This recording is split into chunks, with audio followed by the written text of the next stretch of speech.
دیکھیے long march کسی بھی جماعت کا ایک جمہوری حق ہے. جلسہ کرے، جلوس اور مظاہرے کریں، مارچ کریں، آئین نہیں روکتا ہے. صحیح. آئین ہر فرد بشر کو، ہر پارٹی کو، ہر جماعت کو یہ حق دیتا ہے کہ وہ آئین کے دائرے میں رہتے ہوئے اپنے مطالبات منوانے کے لیے وہ لانگ مارچ بھی کر سکتی ہے، جلسے بھی کر سکتی ہے، مظاہرے بھی کر سکتی ہے، لیکن آئین کے دائرے میں رہ کر. صحیح.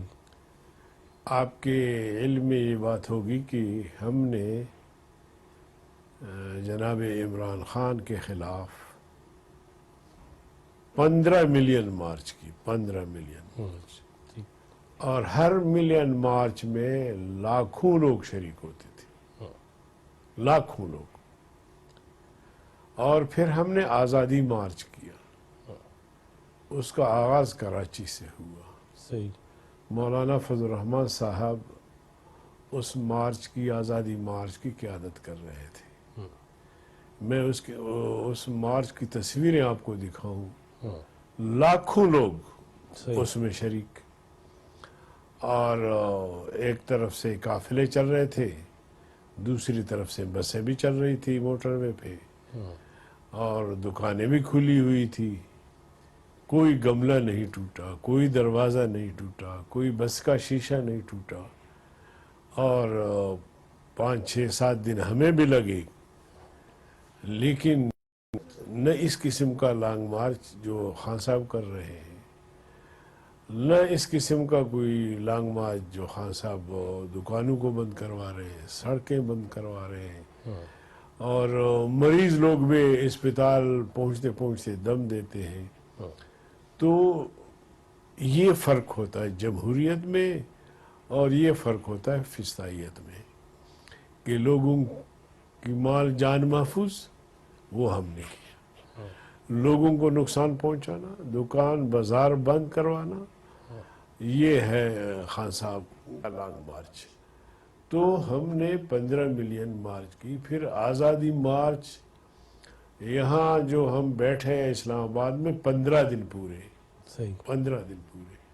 پہلے تو اسلام آباد کے لوگ ڈر رہے تھے کہ یہ لوگ آ رہے ہیں، مولوی لوگ ہیں، طالبان ہیں، ظالمان ہیں، اور اس طرح کی باتیں کرتے. نہیں، وہ جس طرح کی آپ وہ ریئسر اور مشقتیں کرواتے تھے نا. لیکن جس طرح الحمدللہ ہمارے لوگ آئے اور نظم کے ساتھ بیٹھے اور کسی کو کوئی نقصان نہیں پہنچا، تو یہاں کا جو کاروباری طبقہ تھا، جو دکاندار تھے، وہ کہتے تھے کہ اللہ کرے کہ یہ جو دھرنا ہے یہ 2-3 دن مزید رہے. ان کا کاروبار شروع ہو گیا تھا جی. اب ظاہر ہے 14-15 لاکھ لوگ راشن بھی انہی دکانوں سے لے لیں.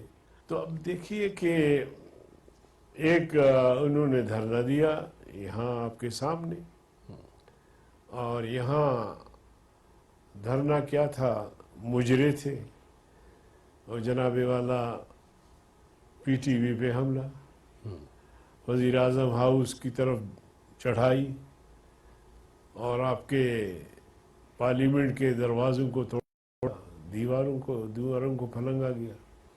شلواریں بھی اب بہرحال اس حد تک میں نہیں جاتا، نہ میرے اخلاق اجازت دیتا ہے، لیکن جو ان کا طرز عمل رہا، پوری دنیا، ہم سب شرمندہ تھے کہ یہ پاکستان میں کیا ہو رہا ہے. یہ تو یورپ میں بھی نہیں ہوتا، یہ تو کفری ممالک میں بھی نہیں ہوتا جو پاکستان میں ہو رہا ہے. پاکستان کی تہذیب کو جس طرح نہیں تو پاؤں تلے روندا گیا. انجوائمنٹ کا حق نہیں ہے لوگوں کو. خان صاحب نے کہا تھا انجوائمنٹ کا وہ ہم کہتے ہیں انجوائمنٹ کریں، لیکن ہم مسلمان ہیں، شریعت کے دائرے میں رہ کر کریں. ہمیں قرآن نے حدود دیے ہیں، شریعت نے حدود دیے ہیں کہ اس حد تک آپ جا سکتے ہیں، اس حد تک آپ انجوائمنٹ کر سکتے ہیں. لیکن یہ فحاشی، عریانی، بے حیائی، یہ تو انجوائمنٹ نہیں ہے، بلکہ یہ اور ایک مصیبت ہے. تو اس لیے انہوں نے بھی دھرنا دیا اور ہم نے بھی دھرنا دیا. ان کی دھرنا کو بھی لوگوں نے دیکھا، بلکہ انہوں نے صرف دھرنا نہیں دیا بلکہ اپنے تقریروں میں پوری قوم سے اپیل کی سول نافرمانی کی، ہوں، اور خود جو ہے وہ عمران خان صاحب انہوں نے بل پھاڑ دیے ہوں، اور لوگوں سے کہا کہ بل ادا مت کرو، ہوں، اور شیخ رشید جو دست راز تھے ان کے، ہوں، انہوں نے تو گھیراؤ جلاؤ کی بات کی، پکڑو اور مارو کی بات کی۔ تو یہ ایک طرح سے ریاست سے بغاوت تھی، مگر اس وقت کے حکمرانوں نے ان سب چیزوں کو برداشت کیا، نہیں ہونا چاہیے، اور اب بھی یہ ساری چیزیں ہو رہی ہے جو میں سمجھتا ہوں کہ ناقابل برداشت ہے۔ نہیں تو پھر اب چلے اس وقت کے حکمرانوں نے برداشت کیا، اب تو آپ حکومت میں ہیں ماشاءاللہ، سارے حصے دار ہیں، وزارتیں ہیں، اب کیوں برداشت کر رہے ہیں؟ اگر یہ بغاوت کے زمرے میں آتی ہیں تو کب تک برداشت کرتے رہیں گے آپ بھی؟ دیکھیے میں تو سمجھتا ہوں کہ ریاست کے خلاف بات کرنا، ریاستی اداروں کے خلاف بات کرنا، ریاستی اداروں کو بدنام کرنا اور ریاستی اداروں کو کمزور کرنا، یہ کسی طرح بھی اس کی گنجائش نہیں ہے۔ اب یہ ہے کہ مخلوط حکومت ہے، اب یہ ہمارے بڑے اس پر سوچیں، بیچار کریں کہ ہم ایسی قوتوں کو کس حد تک اجازت دے سکتے ہیں کہ وہ ریاست کی بیخبنی کریں، ریاستی اداروں کو بدنام کریں۔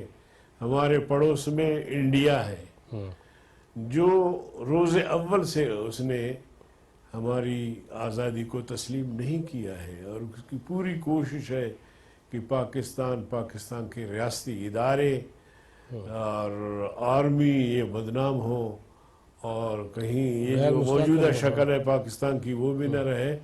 وہ تو مسلسل سرگرم ہے، لیکن مواد ہم فراہم کر رہے ہوتے ہیں یا رسوائی کا سبب ہم بن رہے ہوتے ہیں۔ تو اس لیے میری ذاتی رائے تو یہ ہے کہ ایسے عناصر جن کی عمل سے ریاستی ادارے، ریاست غیر مستحکم ہو رہا ہو، تو ایسی قوتوں کے خلاف ایکشن ہونا چاہیے۔ آپ